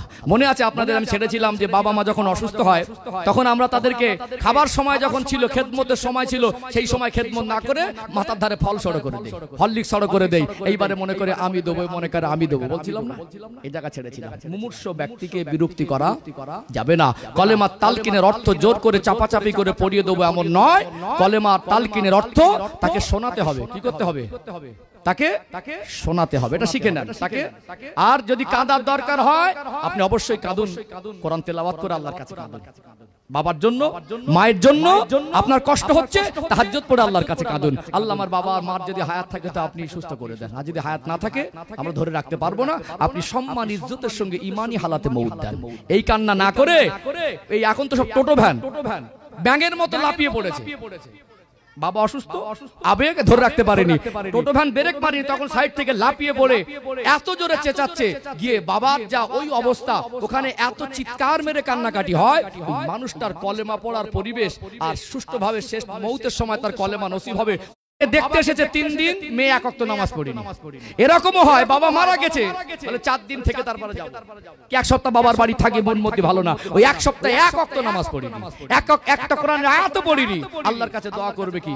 এখন আমরা এই খাদ্যের অনুষ্ঠান করে আমরা আনন্দ করে খাই, কিন্তু এই কথাগুলো শেষে আমি একটু বলবো। হে বিশ্বাসী বান্দা বান্দিরা, কু আনফুসাকুম ওয়া আহলিকুম নারা, জাহান্নামের আগুন থেকে নিজে বাঁচো, আহাল পরিবার বর্গকে বাঁচাও। আমাকে আপনাকে আগে ভালো হতে হবে। বাবা মা যদি ভালো না হয় সন্তান ভালো হবে আশা করা যায় না। বাবা মার ভিতরে স্বচ্ছতা, পবিত্রতা, বাবা মার ভিতরে খোদাভীরুতা দরকার, এডুকেশন শিক্ষা দরকার। ও ভাইরা বাবাজিরা, ইমাম বুখারী হুজুর গোটা পৃথিবীর মধ্যে বিখ্যাত, তানার সম্মান, তানার মাকাম, তানার মর্যাদাটাকে আমার আল্লাহ এত বেশি বাড়িয়েছেন, এমনি নয়, তানার আব্বা মার অবদান তানার পিছনে আছে না নেই? ইমাম বুখারী হুজুরের মায়ের দোয়ার বিনিময়ে আল্লাহ তাআলা চোখে জ্যোতি ফিরিয়ে দিয়েছিলেন। মা দোয়া কবুল হওয়ার পিছনে শর্ত ছিল বাবার হালাল উপার্জন, হালাল রুজি ভক্ষণ করতে হয়, হালাল রুজি খেতে হয়, তারপরে দোয়া কবুল হয়। এটা হলো দোয়া কবুলের একটা শর্ত। ইমাম বুখারী হুজুর আব্বা অসুস্থ হয়ে গেলেন, মুমূর্ষু অবস্থা। এখান থেকে একটু বাস্তবতার দিকে চলে গেলাম। তানার কিছু ভক্ত মুরিদ, কিছু মুহিব্বিন ছিলেন, তিনি বড় দিনদার পরেশগার মানুষ ছিলেন। এই মুমূর্ষু অবস্থায় আল্লাহর ওলি কোনো কথা বলেন না, চোখ দুটা বন্ধ, শরীরে একটা কষ্ট হয়। এমন সময় ভক্ত মুরিদ মুহিব্বিনেরা শেষবারের মতো মনে হলো আল্লাহ কতদিন হায়াতে রাখবেন জানি না, একটু দেখে আসি। আত্মীয় পরিবার মাথার ধারে ভিড় করে দাঁড়িয়ে দাঁড়িয়ে কাঁদছেন। এমন সময় ইমাম বুখারী হুজুরের আব্বা হযরত ইসমাইল বুখারী রাহমাতুল্লাহ আলাইহির ভিতরে একটা হালাত এসে গেল, যে মানুষটা কথা বলতে পারছিলেন না, যে মানুষটা মুমূর্ষু অবস্থায় কষ্ট পাচ্ছিলেন, হঠাৎ 3 বার আওয়াজ করেছিলেন লা লা লা বলে 3 বার আওয়াজ করলেন। লা হলো আরবি শব্দ, যার বাংলা মানে হলো না। আগেও কিছু নয়, পরেও কিছু নয়, শুধু 3 বার আওয়াজ দিলেন না না না, আবার নিস্তব্ধ হয়ে গেলেন। বলুন তো, আমার আপনার আত্মীয় পরিবার, আমাদের পরিচিত কেউ বিছানা সজ্জা হয়ে মৌতের কষ্টের মুহূর্তে যদি শুধুমাত্র 3 বার না বলে আওয়াজ দেয়, আমাদের তো মনে হবে নিশ্চয়ই তিনি কিছু বোঝাতে চাইছেন। মনে হবে না? আগেও কিছু না আর পরেও কিছু না, শুধু 3 বার আওয়াজ তুললেন না। তার ভাষায় বলছে লা লা মানে না। ভাবলেন হুজুর হয়তো কিছু বোঝাতে চাইছেন, অসুস্থ, এই মুমূর্ষু অবস্থায় তাকে বিরক্তি করা ঠিক হবে না, হয়তো আগে পরে কিছু বলার চেষ্টা করছেন, তিনি হয়তো বলতে পারছেন না। মনটা চাইছে যে হুজুর কিছু একটা বোঝাতে চাইছে, ওটা যদি আমরা শুনতে পেতাম সেটা মনে হয় একটু ভালো হতো। কি বোঝাতে চাইছেন? কিছু সময় অতিবাহিত হলো, আল্লাহর ওলি একটু স্বস্তি ফিরে পেলেন, একটু সুস্থতার দিকে ফিরে এলেন, শরীরের কষ্টটা একটু কমে গেল। চক্ষু মেলে দেখলেন ডাইনে বামে সামনে পিছনে তার ভক্ত মুহিব্বিন, আত্মীয় পরিবার, কাছের মানুষগুলো দাঁড়িয়ে দাঁড়িয়ে কাঁদছেন। আদবে সম্মানে জিজ্ঞাসা করা হয়, ও ইসমাইল বুখারী, ও আল্লাহর ওলি, আপনি বেশ কিছুক্ষণ আগে মুমূর্ষু অবস্থায় 3 বার আওয়াজ করলেন না না, এর আগে পিছে কিছু নয়, আপনি মনে হয় কিছু একটা বোঝাতে চাইছিলেন, আপনি কি বলছিলেন একটু আমাদের শোনান, আপনি কি বলছিলেন একটু আমাদেরকে বলেন। আল্লাহর ওলি একটু সুস্থতার দিকে ফিরে আসলেন। তিনি এবার ভক্ত মুরিদ আত্মীয় পরিবারকে বলতে লাগলেন, ও আমার ভক্ত মুরিদেরা, ও আমার মুহিব্বিনেরা, ও আমার পরিবার আত্মীয়রা, আমি ইসমাইল বুখারী, আমার মনে হয় আমার আল্লাহ আমাকে আর বেশিক্ষণ দুনিয়ায় রাখবেন না। আমার এখন বিছানা সজ্জা মুমূর্ষু অবস্থা, আমি এই বিছানা সজ্জা অবস্থায় আমি আমার আখিরাতের মঞ্জরের কথাটা চিন্তা করছি। আমার এই দুনিয়া জীবনটা শেষ, আর ফিরে আসবো না। এই জীবনে যা করেছি আমার আল্লাহর কাছে তিল তিল করে হিসাব দিতে হবে। ওই মুমূর্ষু অবস্থায় তিনি তার জীবনের হিসাব নিকাশের কথাটা মনে করছিলেন। একটা গভীর চিন্তার মধ্যে নিজেকে নিয়ে গেলেন। এমন সময় কিছু কিছু মানুষ একা বসে এত গভীর চিন্তার মধ্যে চলে যায়, একটা ভাবনা ভাবতে ভাবতে এত গভীরে পৌঁছে যায়, পাশ থেকে হঠাৎ কেউ আওয়াজ দিলে চমকে ওঠে। তার চিন্তার যে গভীরতা অনেকটা দূর চলে যায়, আশপাশের খুব একটা খেয়াল থাকে না। তার হালাতটা এরকম একটা গভীর চিন্তা চলে গেল। তিনি মনে করছেন আমি আল্লাহর সামনে দাঁড়াবো, এই জীবনে কি করেছি। আমার আল্লাহ যদি আমায় জিজ্ঞাসা করেন, ও ইমাম বুখারীর আব্বা, দুনিয়া আমি আল্লাহ তোমায় হায়াত দিয়েছিলাম, আমি আল্লাহ তোমায় দুনিয়ায় পাঠিয়েছিলাম, তুমি কতটা আমল করে এসেছো, কি ইবাদত করে এসেছো, আমি তো আল্লাহর সামনে হিসাব দেব।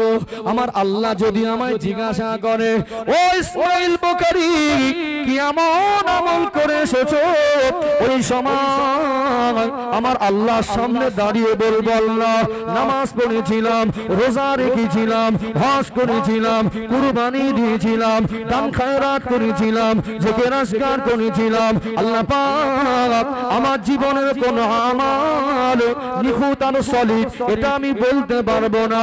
আমার কোন ইবাদত আপনার পছন্দের মতো হয়েছে কিনা ওটা আমার জানা নাই। তবে আল্লাহ, আমি আমার জীবনের একটা আমল খাঁটি নিয়ে আপনার কাছে হাজির হয়েছি। আপনি আমায় দুনিয়ায় পাঠিয়েছিলেন, আমি যতদিন দুনিয়াতে ইনকাম করা শিখেছি, আমার পরিবারকে পরিচালনা করেছি, আমি আমার জীবনে আমার ইনকাম অফ সোর্সের মধ্যে আমার সজ্ঞানে সামান্য যাররা কোনো হারাম সম্পদ ঢোকাইনি। কি ঢোকাইনি? আমার নামাজ, রোজা, হজ, যাকাত, তাসবিহ, তাহলিল, কুরবানি, ইবাদত যা কিছু আমি জীবনে করেছি কোনটা সলিড হয়েছে এটা বলতে পারবো না। তবে আল্লাহ আমার জানা মতে একটা আমল আমার কাছে নিখুঁত। কি নিখুঁত? আল্লাহ যদি জিজ্ঞাসা করে কি নিখুঁত, আল্লাহ আমি যা জীবনে যা রোজগার করেছি এই রোজগারের ভিতরে যাররা হারাম সম্পদ আমি ঢোকাইনি। আল্লাহ যদি আমায় ঘুরিয়ে প্রশ্ন করেন এই গভীর চিন্তায় মুমূর্ষু অবস্থায়, ওনার চিন্তাটা আখিরাতের প্রতি চলে গেল। আল্লাহ যদি আমায় বলেন, ইসমাইল বুখারী এটা কি তুমি ঠিক বলছো, ওই আমলটা কি তোমার একেবারে স্বচ্ছ, কিন্তু ওই হালাতে তখন তিনবার জোরে জোরে লা বলে আওয়াজ করে, লা মানে না, আল্লাহ আমার জানা মতে আমার সম্পদের ভিতরে যাররা হারাম সম্পদ নেই, মানে না আল্লাহ নেই এর ভিতরে। এইজন্য তিনবার না না করে ঠেলে উঠলেন। তাহলে তাদের চিন্তাটা কোথায়? মার দোয়া এমনি কবুল হয়নি, আব্বার ইনকামটা ছিল 100% হালাল। সেটা বলুন সুবহানাল্লাহ। আমরা আজকে ইসলাম বুঝি না। আজকে ইসলাম পৃথিবীর মধ্যে একমাত্র আল্লাহর মনোনীত ধর্ম নয়। কথা ঠিক বলছি না ভুল বলছি? পৃথিবীর মধ্যে শ্রেষ্ঠ কিতাব কি? কোরআন শরীফ। পৃথিবীর মধ্যে আল্লাহ সৃষ্টি জগতের মধ্যে শ্রেষ্ঠ কে? আমাদের সৃষ্টি জগতের মধ্যে শ্রেষ্ঠ করলেন আমাদের নবীকে। নবী শ্রেষ্ঠ সৃষ্টির মধ্যে। পৃথিবীর ইতিহাসে কোরআন শরীফ কিতাব শ্রেষ্ঠ। পৃথিবীর ইতিহাসে ধর্ম একমাত্র আল্লাহর মনোনীত, সেটা হলো ইসলাম। ইসলাম যদি পৃথিবীর মধ্যে শ্রেষ্ঠ হয়, একমাত্র আল্লাহর মনোনীত হয়, ইসলামের গবেষণাগার করা খুলেছি আমরা। কি মনে হয়? কোরআন যদি পৃথিবীর মধ্যে শ্রেষ্ঠ কিতাব, আমাদের মুখের কথা সাথে মনের কথা হতো, কোরআন রিসার্চ সেন্টার কটা খুলেছি। আমার কথা কি বুঝতে পারছেন? কোরআন যদি শ্রেষ্ঠ হয়, কোরআনের শিক্ষকটা কি হবে? একটু বলেন। কোরআন যদি পৃথিবীর জমিনে শ্রেষ্ঠ কিতাব হয়, তাহলে কোরআনের শিক্ষকটা শ্রেষ্ঠ হবে, কোরআনের ছাত্রটা শ্রেষ্ঠ হবে। ইসলাম যদি শ্রেষ্ঠ হয়, ইসলামের জ্ঞান অর্জনটা শ্রেষ্ঠ জ্ঞান হবে, ইসলামের জ্ঞান অর্জনের ছাত্রটাও শ্রেষ্ঠ হবে, হবে কি হবে না? তাহলে আমরা কোরআনকে শ্রেষ্ঠ কিতাব হিসাবে মুখে স্বীকৃতি দিলে আমরা আমাদের অন্তরে স্বীকৃতি দিতে পারি না। আজকে বাস্তবতার সঙ্গে মেলান, এই গোটা হুগলি জেলার জমিনে যতগুলো ডক্টর, মাস্টার, ইঞ্জিনিয়ার, ব্যারিস্টার, চাকরিজীবী মানুষ আছে, এই চাকরিজীবী ক্যাটাগরির মানুষ যাদের আর্থিক সচ্ছলতা আছে, এদের বাড়ি কটা ছেলে মেয়েকে হাফেজ আলেম করেছে? একজন হাই স্কুলের মাস্টার তার ছেলেকে হাফেজ করতে দেখেছেন? একজন এমবিবিএস ডক্টর তার ছেলেকে আলেম বা মুফতি পড়াতে দেখেছেন? কেন?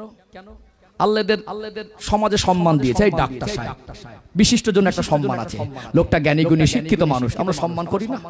কিন্তু এই লোকটার যা বুঝ, যা জ্ঞান, তার ভিতরে যে শিক্ষার আলো, একজন ভ্যান চালক, একজন গরিব মানুষ, একজন খেটে খাওয়া মানুষ, তুলনামূলক ভাবে আমরা তাদেরকে ভাগ করে রেখেছি, ওকে দাম দেইনি।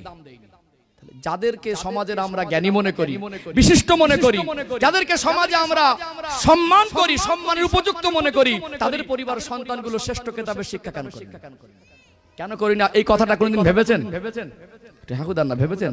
তাহলে মুখের কথার সঙ্গে অন্তরের মিল নেই। হয়নি কেন আপনারা কোনদিন প্রশ্ন করেননি? আমার কথাটা মেলে কিনা একটু দেখেন। আজকে যদি প্রত্যেকটা মসজিদের ইমামের বেতন 2 লক্ষ টাকা হতো, আর মাদ্রাসা যারা কোরআনে শিক্ষা দেয় তাদের বেতন 2.5 লক্ষ টাকা হতো, হাই স্কুলের হেডমাস্টারের ছেলেটা আলেম হতো? হতো না? তখন বলতো সরকারি সার্টিফিকেটের দরকার নেই। কি বলতো? ও দেখছে আমি হাই স্কুলের হেডমাস্টার, আমার বেতন 1 লাখ টাকার ঊর্ধ্বে। আমার একজন পরিচিত বন্ধু আছে, সে একজন এমবিবিএস ডক্টর, 500 টাকা একটা কমন ফিস নেয়, হ্যাঁ না? একটা রোগী দেখে 100 রোগী দেখলে দিনে তার 50,000 টাকা ইনকাম। এখন যদি বলি ভাই আমার একটা সুন্দরী মেয়ে আছে আর আপনার ছেলে আছে, বিবাহ হোক, তখন মাস্টার বলবে আপনি ডাক্তার, ঠিক আছে, আপনার ছেলে কি করে? যদি বলে ইমামতি করে, বলে 1 লাখ টাকার বেতনে আমি আমার বিবি বাচ্চার পরিবারের কাপড় জোগান দিতে পারি না, ওই 8,000 টাকা বেতন তাও কমিটি বাকি রেখে দেয়। আপনি ডাক্তার হন, যাই হন, ওটা দেখার দরকার নেই, ওই ছেলের হাতে আমার মেয়েকে তুলে দেওয়া যাবে না। কথা কি বুঝতে পারছেন? পৃথিবীর মধ্যে শ্রেষ্ঠ কিতাব, আমরা কিতাবের রিসার্চ সেন্টার খুলতে পারিনি, শ্রেষ্ঠ একটা মাদ্রাসা, শ্রেষ্ঠ একটা কোরআনের রিসার্চ সেন্টার। আজকে অন্য ধর্মাবলম্বীরা কোরআন রিসার্চ করছে, করে না? আমরা আমাদের চিন্তাকে এত সংকুচিত করেছি, এত সংকীর্ণ করে ফেলেছি, আমরা মনে করি কোরআন শেখা মানে ওই কোরআনে হাফেজ হয়ে যাওয়া, এই পর্যন্ত শেষ। আমরা মনে করি কোরআন শেখা মানে ওই আলেম হয়ে যাওয়া। আমরা মনে করি কোরআন শেখা মানে আমাদের ঘরের মেয়েদেরকে শিখিয়ে দিলাম দেখে পড়তে পারে, ওটাই শিক্ষা। এক একটা আয়াত, আল্লাহর দেওয়া তথ্য, এগুলোকে নিয়ে গবেষণা করে মানুষ কিয়ামত পর্যন্ত শেষ করতে পারবে না। এই কোরআনকে নিয়ে গবেষণা করে মানুষ বৈজ্ঞানিক হতে পারবে, এই কোরআনকে নিয়ে গবেষণা করে মানুষ দার্শনিক হতে পারবে, এই কোরআনকে নিয়ে গবেষণা করে মানুষ পৃথিবীর জমিনে শ্রেষ্ঠ আদর্শবান হতে পারবে, এই কোরআনকে নিয়ে গবেষণা করে মানুষ পৃথিবীর জমিনে জ্ঞানী মহাজ্ঞানী হতে পারবে না। আমাদের চিন্তা তো সংকীর্ণ চেতনা, আমরা মনে করি এই পর্যন্ত কোরআন শরীফের শিক্ষার সীমানা শেষ, অথচ অন্য ধর্মাবলম্বীরা কোরআন রিসার্চ করছে। অথচ আজকে দুনিয়ায় যা টেকনোলজি আমরা ব্যবহার করছি, আজকে মহাকাশ দিয়ে যারা ভাবছে, মহাকাশ বিজ্ঞান যারা, এখানে যারা চিকিৎসা বিজ্ঞান, আল্লাহর দেওয়া তথ্যগুলো তারা নিখুঁতভাবে পর্যবেক্ষণ করছে না, করে না? পৃথিবীর মানুষ চাঁদে যাওয়া দুঃসাহস পেত না কোরআন যদি চাঁদের সম্পর্কে তথ্য না দিত। পৃথিবীর মানুষ মহাসাগর অতল তলে কি আছে অনুমান করতে পেত না, যেখানে আল্লাহ যদি মহাসাগর অতল তলের তথ্যগুলো না দিতেন। এক একটা সূত্র ধরে তারা পৌঁছানোর চেষ্টা করছে, আর আমরা আমাদের বাচ্চাদেরকে কোরআন থেকে বিমুখ করে আমরা নেশার দিকে ঠেলে দিচ্ছি। তাদের ভিতরে গালি, তাদের ভিতরে নোংরা চিন্তা, তাদের আচরণ রাপ, তাদের পোশাকে অসভ্যতা, তাদের চিন্তা চেতনা নোংরা। আমরা বাবা মা তাদেরকে কোন পথে দিচ্ছি? ঠিক বলছি না ভুল বলছি? রাগ করছেন নাকি?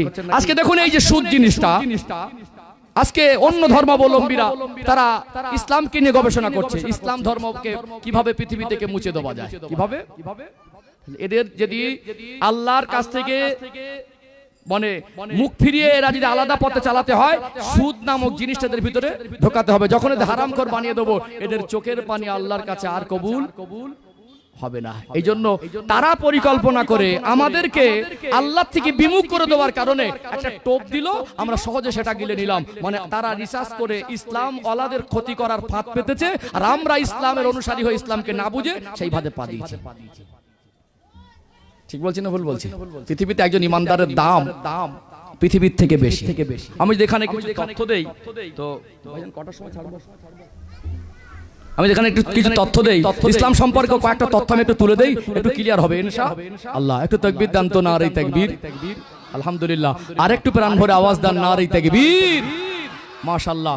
আমি এখানে একটু দরুদ শরীফ পড়ে নেব। দরুদ শরীফ না পড়লে মসজিদে হক আদায় হয় না, রহমত বর্ষণ হয় না। দেখবেন দরুদ শরীফ পড়ার সাথে সাথে মসজিদের ভিতরে আলাদা একটা বরকত শুরু হয়ে যায়। এটা মানুষ অনেকে বলতে চায় না। একটু মহব্বতে দরুদ শরীফ আল্লাহুম্মা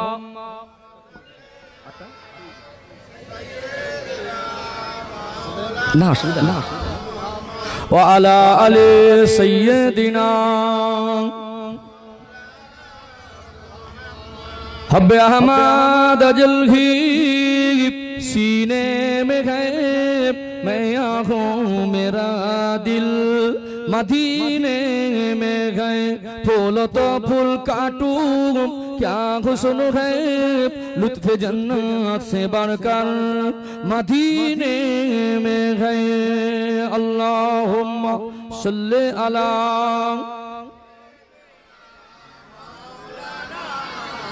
وعلى آل سيدنا।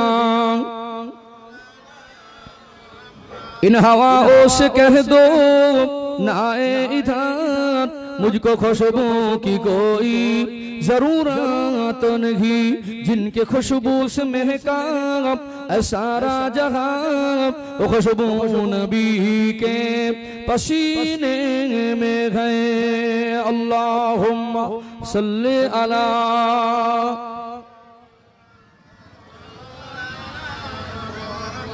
وعلى آل سيدنا।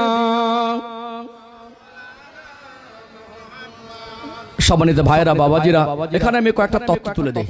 তথ্যমূলক কথা বলে অভ্যস্ত। কতটা আপনারা নিতে পারবেন আমি বলতে পারছি না, তবু আমি একটু সহজ করে দেই। পৃথিবীতে আমরা জানি কোরআনুল কারীম শ্রেষ্ঠ, ঠিক ওই পয়েন্টে আসছি। ইসলাম একমাত্র স্রষ্টাকে পাওয়ার রাস্তা। ওয়া আনি ইবুদুনি হাযা সিরাতুম মুস্তাকিম, তোমরা আমারই ইবাদত করো, এটাই তোমাদের জন্য সোজা রাস্তা। ইসলামিক পন্থা ব্যতীত অন্য কোন পন্থায় আল্লাহকে পাওয়া সম্ভব নয়।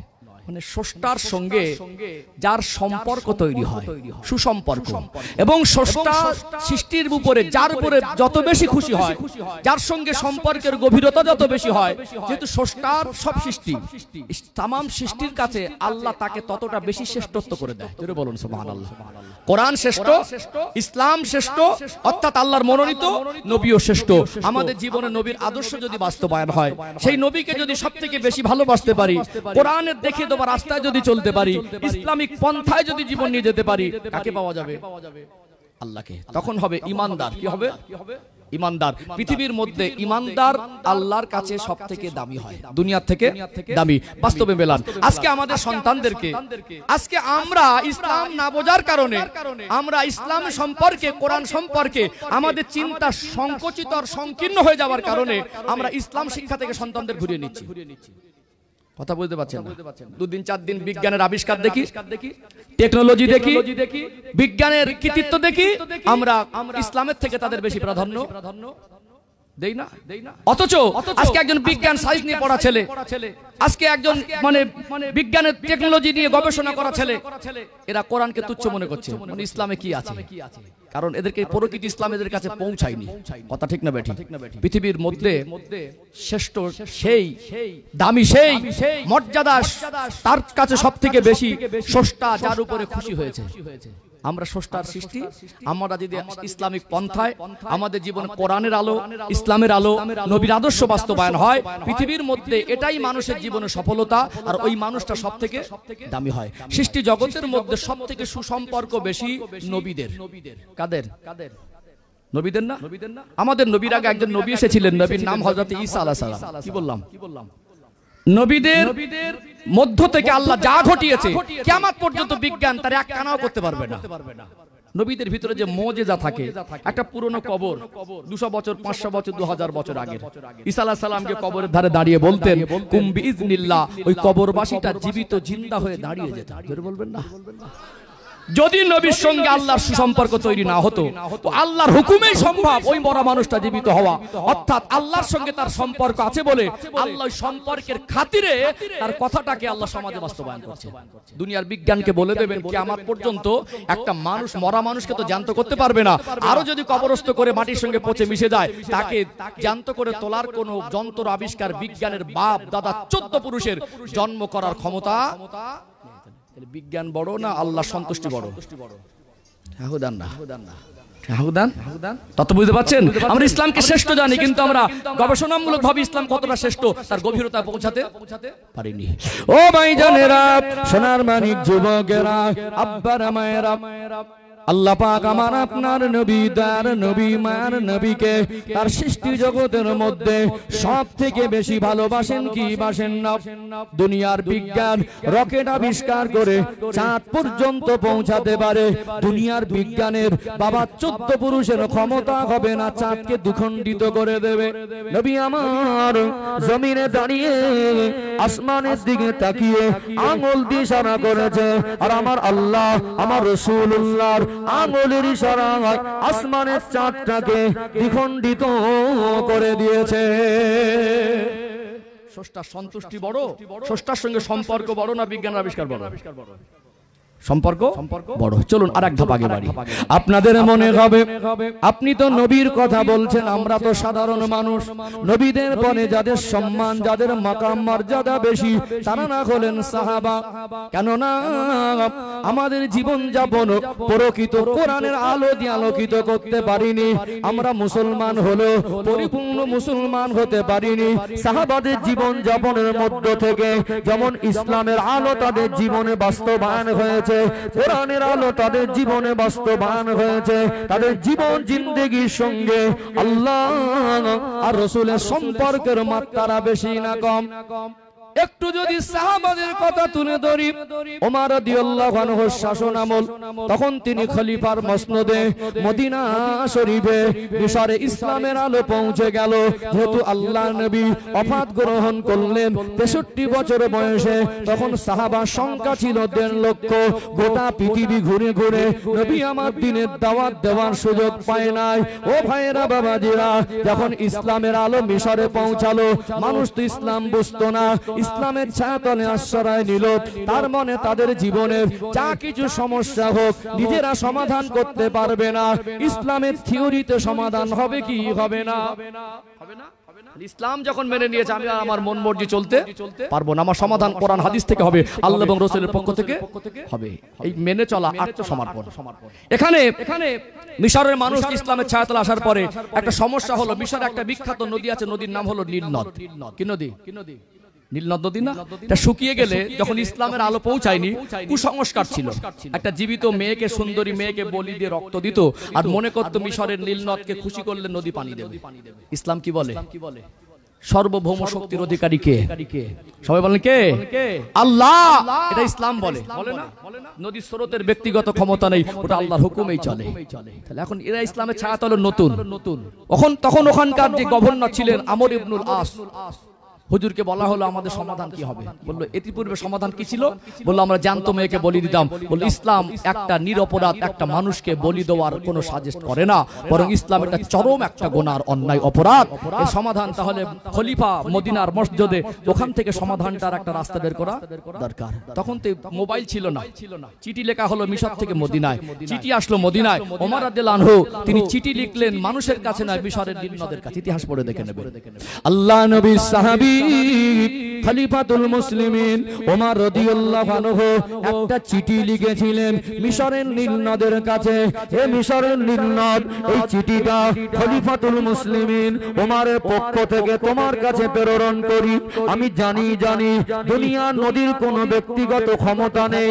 যদি তোমার ব্যক্তিগত ক্ষমতায় এই স্রোত প্রবাহিত হয়, তোমার কাছে যারা সাহায্য কামনা চাই না, আমার আল্লাহর হুকুমে যদি মিশরের নীল নদের পানির স্রোত জারি হয়, আমি ওমর আল্লাহর কাছে সাহায্য প্রার্থনা করছি। এই চিঠিটা নীল নদের নদীতে নিক্ষেপ করার সাথে সাথে আমার আল্লাহ যেন মিশরের নীল নদে পানির স্রোত জারি করে দেয়। চিঠিটা পৌঁছালো মিশরের জমিনে। ওই চিঠিটা নিয়ে নীল নদ নদীতে ফেলে দেওয়ার সাথে সাথে আল্লাহর হুকুমে ওই নীল নদ পানির স্রোতটা আমার আল্লাহ জারি করে দিয়েছিলেন। বিজ্ঞানের শক্তি পারবে? বিজ্ঞানের শক্তি? ইতিহাস পড়ে দেখে নেবেন। মিশরের নীল নদে যখন সিজনে পানি আসতো 10 গজ উঁচু হতো, ওমর হুজুরের চিঠি নিক্ষেপ করে 16 গজ পর্যন্ত উঁচু হয়েছিল। জোরে বলুন। কি পাওয়ার? ইমানি পাওয়ার। স্রষ্টার সঙ্গে সম্পর্ক থেকে দামি পৃথিবীর মানুষের আবিষ্কার নয়। আপনি বলবেন সাহাবার কথা বলছেন, সাহাবাদের পরে আমরা যাদেরকে সম্মানের চোখে দেখি তারা মোমেন অথবা আল্লাহওয়ালা। কথা ঠিক না বেঠিক? দু পিঠ সমান, এ পিঠে 1 টাকা, ও পিঠও 1 টাকা। যারাই মোমেন তারা আল্লাহওয়ালা, আল্লাহর পছন্দের মানুষ, এবং যারা আল্লাহওয়ালা তারাই মোমেন। দুজনকে একই লাইনে দেওয়া যায়, কোনো অসুবিধা নেই। কথা ঠিক না বেঠিক? হিন্দুস্তানের বাদশাহ খাজা মাইনুদ্দিন চিশতি আজমিরি সঞ্জারি রহমাতুল্লাহ আলাইহি দ্বীনের দাওয়াত নিয়ে, কলেমার বাণী নিয়ে এই ভারতের জমিনে এসেছিলেন। কামান নিয়ে আসেননি, পরমাণু বোমা নিয়ে আসেনি, হাজার হাজার সৈন্য নিয়ে আসেনি। তার জীবনে একটা দামি সম্পদ ছিল, সেটা হলো আল্লাহর সন্তুষ্টি। ও ভাইরা বাবাজিরা, তদানীন্তন সময়ের বাদশাহ পৃথ্বীরাজ চৌহান বাদশাহী শক্তি দিয়ে একজন ইমানদারকে তার এরিয়া থেকে বিতাড়িত করা আর পেরেশানি করা, তাকে লাঞ্ছিত করা, তাকে ক্ষতি করার সর্বরকম ক্ষমতা বাদশাহী শক্তি দিয়ে করেছিল না করে নাই? বুঝিয়ে দিলেন ইমানি শক্তির ঊর্ধ্বে বাদশাহী শক্তি নয়। একজন ইমানদার তার ইমানি শক্তি দ্বারা বাদশাহী শক্তিকে সহজেই নাকানি চৌবানি খাওয়াতে পারে। অর্থাৎ আজকে হিন্দুস্তানের বাদশাহ বলে খাজা মাইনুদ্দিন চিশতি আজমিরি সঞ্জারি রহমাতুল্লাহ আলাইহিকে আমরা মানি, কেননা তিনি ইমানের আলো এই ভারতের জমিনে পৌঁছাতে গিয়ে তার খেদমত আর মেহনত আছে না নেই? আছে না নেই?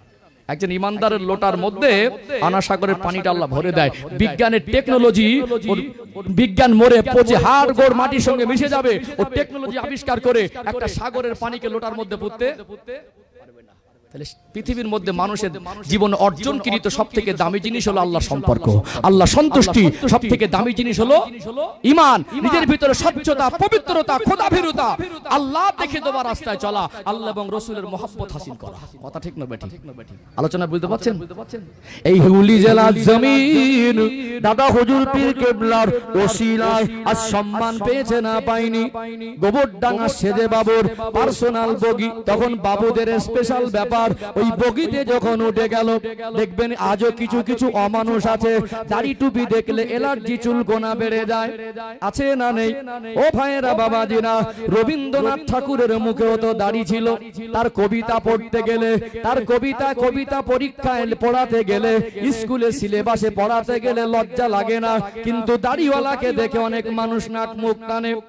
বাবু লোকের ব্যাপার মনে করে ফকির সাহেব, একটা সাদা মাটা পোশাকে, চেহারায় স্বচ্ছতা, আচরণে নম্রতা, কথাবার্তার ভিতরে ভদ্রতা, পোশাকের মধ্যে একটা নমনীয়তা, দেখে মনে হয় মেজাজ দেখায়, কিরে উঠলি কেন, নেমে যা। আল্লাহর ওলি আদবে সম্মানে বুঝিয়ে দিতে চাইলেন, তাড়াহুড়ো উঠে পড়েছি, বুঝতে পারি নাই এটা আপনার পার্সোনাল বুক করা কামরা, সামনের স্টেশন নামলে নেমে যাব, কেননা ট্রেনের ড্রাইভারকে তো দাঁড় করানো এই মুহূর্তে সম্ভব নয়। মিটে গেল, কিন্তু তারপরেও নাক মুখ সেটকায়, অমানবিক কথাবার্তা বলে। আল্লাহর ওলি একটা হালাতে, এই কি মনে করলি চুপ করে আছি তাই? মেজাজ সহ্য কর না, বন্দুকের পাওয়ার আছে, বন্দুক তুলেছে, বন্দুকের ভয় দেখাচ্ছিস, বন্দুকের ভয় দেখাচ্ছিস, তোর বন্দুকের ভয় আমি করি না। রেগে গেল বেশি, বললো কি করতে পারি, কি করতে পারিস কর, গুলি করবি, কথায় কথা বেড়ে গেল। বাবু আনা চাল, গুলিটা করতে গেল, কর গুলি কর, বন্দুকের গুলিটা বের হয় না। কি হলো? দাদা হুজুর কেবল বলেছিলেন, তোর বন্দুক খারাপ হয়নি, তোর মাথা খারাপ হয়েছে। তুই কি মনে করছিস বন্দুক খারাপ? গুলিটা বাইরে কর, বেরিয়ে গেল, চল কর গুলি কর, কাজ হলো না। বন্দুক খারাপ হয়নি, তোর মাথা খারাপ হয়েছে। আল্লাহর ওলি বুঝিয়ে দিলেন, তার কর্মজীবন থেকে আল্লাহ পৃথিবীর মানুষকে মেসেজ দিলেন, ইমানি পাওয়ারের ঊর্ধ্বে বন্দুকের পাওয়ারও নয়। জোরে বলুন। আমরা ইসলামটাই বুঝিনি। কথা ঠিক না বেটা?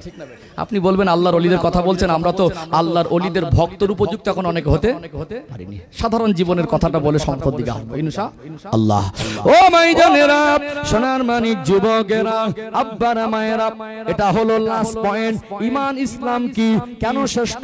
ইসলাম মেনে চললে, কোরআন মেনে চললে, আল্লাহ তার সন্তুষ্টি অর্জন করলে, আল্লাহ রসুল যদি সৃষ্টি জগতের মধ্যে শ্রেষ্ঠ হয় তার সঙ্গে সম্পর্ক হলে আল্লাহ তাকে শ্রেষ্ঠ আর দামি বানিয়ে দেয়। আজকে দুনিয়ার বিজ্ঞান যদি খরা হয়ে যায়, অনাবৃষ্টি হয়ে যায়, আল্লাহ যেভাবে পৃথিবীর মানুষের উপরে রহমতের পানি বর্ষণ করেন, আমার আল্লাহ যদি 100 বছর পানি বর্ষণ বন্ধ করে দেয়, দুনিয়ার বিজ্ঞানের টেকনোলজি দিয়ে ক্ষমতা নেই পৃথিবীর মানুষের প্রয়োজন মিটিয়ে দেবে। পারবে? পারবে? আজ থেকে 50 বছর আগে কখনো না বৃষ্টি খরা দেখা দিত কি দিত না? আমার বয়স আবার 40-এর কাছাকাছি হতে পারে। অনেক বয়স্ক মানুষ আছেন, সেই সময় ঘর বাড়ি চাকচিক্য ছিল না, এসি কুলার ছিল না, গাড়ি আর বাড়ি চকচকে উন্নত ছিল না, তাদের ভিতরে ছিল আল্লাহর ভয় আর নবীর মহাব্বত। ছেঁড়া জামা পরে ময়দানে চলে গেল, মনে মনে করত আল্লাহ বড় দয়াময়, আল্লাহর কাছে গিয়ে যদি কাঁদি আমার আল্লাহ রহমতের পানি দেবে। একজন হালাল রুজি ভক্ষণ করা মানুষ, আল্লাহ এবং রাসূলের কথা মতো চলনেওয়ালা মানুষ ময়দানে গিয়ে কেঁদেছে। চেহারা দেখতে ভালো না হতে পারে, পোশাকে দামি কোনো স্বাচ্ছন্দ্যতা না থাকতে পারে, পোশাকের কাপড়ের কোয়ালিটি ভালো না হতে পারে, তার গাড়ি আর বাড়ি না থাকতে পারে, জীবনে ছিল স্বচ্ছতা, জীবনে ছিল কোরআনের আলো, জীবনে ছিল রাসূলুল্লাহর প্রতি মহব্বত। হাত তুলে দোয়া করেছে, ওই কালো দেখতে হলো, গাড়ি আর বাড়ি না থাকলেও, পোশাকটা দামি না হলেও আমার আল্লাহ সন্তুষ্টি অর্জন করেছে। ওই মানুষটার চোখের পানি জমিনে পড়ার আগে আমার আল্লাহ আসমান থেকে রহমতের পানি এলাকাবাসীর জন্য নাজিল করে দিয়েছে। কি পাওয়ার? ইমানি পাওয়ার না? একজন ইমানদার তার পরনে ছেঁড়া জামাও যদি থাকে, চপ্পলটাও যদি ছেঁড়া হয়, দেখতে পৃথিবীর মধ্যে সব থেকে যদি খারাপ হয়, ওর চোখের পানি জমিনে পড়ার আগে আল্লাহ আসমান থেকে রহমতের পানিটা নামিয়ে দেয়। জোরে বলুন। আল্লাহ সন্তুষ্টি অর্জনের থেকে সফলতা আর দামি জিনিস সৃষ্টি জগতের মধ্যে আর কিছু হতে পারে না। কথা কি বুঝতে পারছেন? আজকে আমরা চাইলে কাঁদলে পানি আসবে না এটা বলতে পারবো না, তবে আমাদের দুর্বলতা এসে গেছে যে আমরা গিয়ে কেঁদে পানি আনবো, দিয়েই কাঁদলেই আল্লাহ দিয়ে দেবে, এই দুর্বলতা এসে গেছে। আর আগে মানুষ কেঁদেছে 1 মাস 1.5 মাস 2 মাস পর ওই পানিটা সাথে করে নিয়ে বাড়ি ফিরেছে। কথা ঠিক না বেটি? ময়দানে গেছে সাথে করে পানি নিয়ে বাড়ি ফিরেছে। দুনিয়ার বিজ্ঞানকে বলে দেবেন আল্লাহ যদি পানি না দেয়, এই আল্লাহর উপরে চিন্তাধারা বাদ দিয়ে নিজেরা টেকনোলজি দিয়ে পানি বর্ষণ করতে পারবে? পারবে। আজকে আল্লাহ পৃথিবীর মানুষকে একবার বুঝিয়ে দিলেন 2025 সালের সূচনা, যেখানে গোটা বিশ্বের মধ্যে যুক্তরাষ্ট্র আমেরিকা দাদাগিরি দেখাতে চায়, গোটা বিশ্বকে বোঝাতে চায় আমি হলাম বিশ্বের দাদা, গোটা বিশ্বকে বোঝাতে চায় সবথেকে ক্ষমতা টেকনোলজি আমার কাছে বেশি, গোটা বিশ্বের উপরে নেতৃত্ব চালাতে চায়। এই আমেরিকা যুক্তরাষ্ট্রের ক্যালিফোর্নিয়ায় লস অ্যাঞ্জেলসে দাবানলের আগুন আল্লাহ জ্বালিয়ে দিলেন। আল্লাহ বলে বান্দা তোর বিজ্ঞানের আবিষ্কার, তোর টেকনোলজি, তোর দুনিয়ার দাদাগিরি সব এক জায়গায় করে আগুনটা নেওয়া, নাকানি চোবানি খাচ্ছে না? কোথায় তোমার শক্তি?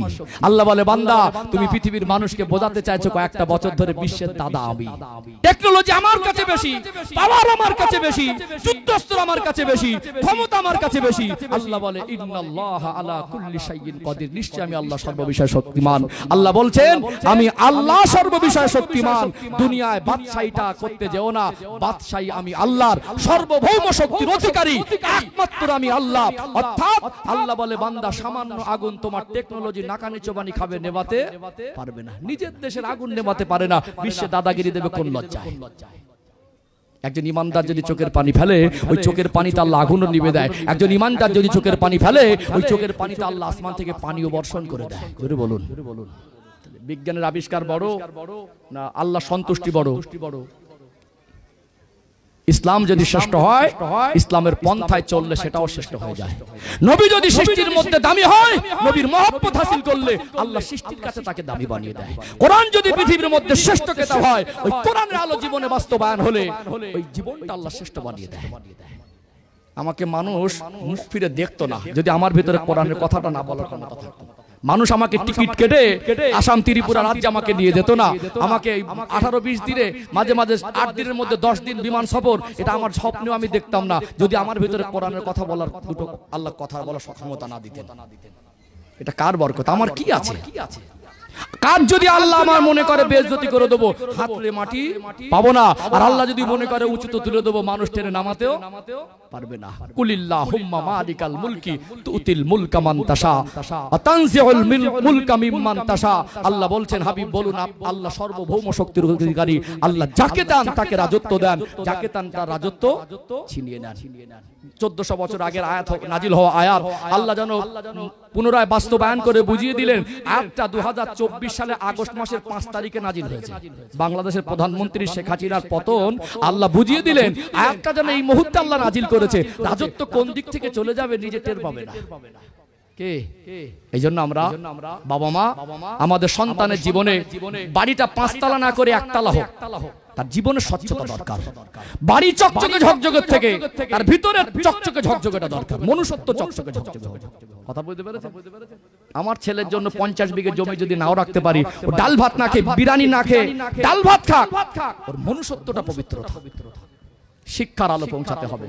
ডক্টর, মাস্টার, ব্যারিস্টার, ইঞ্জিনিয়ার করুন, দরকার আছে। শিক্ষা জাতির মেরুদণ্ড। পৃথিবীতে কোরআন যে শিক্ষার গুরুত্ব বুঝিয়েছে, পৃথিবীর কেউ এত গুরুত্ব বোঝায়নি। রব্বে কারীম, রব নিজেই কোরআনুল কারীমের সূচনায় সূরাতুল আলাকে সর্বপ্রথম 5টা আয়াত নাজিল করলেন। গারে হেরাতে আমার নবী ধ্যানে ছিলেন। রমাদানুল মুবারক মাসে লাইলাতুল কদরের রাতে আমার রাসূলের উপরে কোরআনুল কারীমের আয়াত আল্লাহ নাজিল করলেন। ইকরা অর্থাৎ পড়ো, যে শব্দ দিয়ে আল্লাহ কোরআনুল কারীমের মতো শ্রেষ্ঠ কিতাবের সূচনা করলেন, যার প্রথম শব্দটাই ছিল পড়ো। শিক্ষা জাতির মেরুদণ্ড। আমার ভাই ডক্টর, মাস্টার, ব্যারিস্টার, ইঞ্জিনিয়ার হবে, আইপিএস হবে, নেতা হবে, বাদশাহী করবে। আমার একটা কমিউনিটির মানুষ সে যদি আজকে রাষ্ট্রপতি হয়, সেটা আমার কাছে গর্বের হবে না? তার ভিতরে আদর্শ দরকার, তার ভিতরে ইসলাম যদি থাকে, তার ভিতরে যদি মনুষ্যত্ব থাকে, ও যদি বিচারক হয় ঘুষখোর হবে না, ও যদি নেতা হয় তো গরিবের হক মেরে খাবে না, ও ডক্টর মাস্টার হলেও ওর ভিতরে মনুষ্যত্ব বোধটা থাকবে। কথা ঠিক না বেটি? আজকে বিভিন্ন চিকিৎসা পদ্ধতি সব ব্যবসায় পরিণত হয়েছে। গরিবদের রক্ত চুষে ধনীরা খাচ্ছে, যারা মনুষ্যত্ব বোধ তাদের ভিতরে জাগে না। আগের দিনে এত পরীক্ষা নিরীক্ষা হতো না, তারপরেও মানুষ চিকিৎসা করতো। হ্যাঁ, অবশ্যই দরকার আছে। তারপরে আজকে চিকিৎসা পদ্ধতির ভিতরে কিছু ব্যবসা হয়েছে না হয়নি? আমি কোনো চিকিৎসা পদ্ধতিকে নিয়ে ক্রিটিসাইজ করছি না, শিক্ষিত মানুষের কথা না।